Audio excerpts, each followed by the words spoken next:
અમદાવાદમાં મ્યુનિસિપલ કોર્પોરેશનની ચૂંટણી પહેલા જ રાજકીય માહોલ ગરમાયો છે।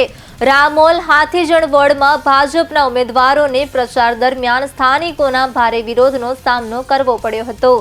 માહિતી મુજબ રામોલ હાથીજણ વોર્ડના ગેરતપુર વિસ્તારમાં ભાજપના ઉમેદવારો પ્રચાર માટે પહોંચ્યા હતા, પરંતુ પ્રચાર મીટિંગ વિરોધમાં ફેરવાઈ ગઈ હતી। સ્થાનિકોએ વિકાસના મુદ્દાઓને લઈને ઉગ્ર પ્રતિક્રિયા વ્યક્ત કરી હતી।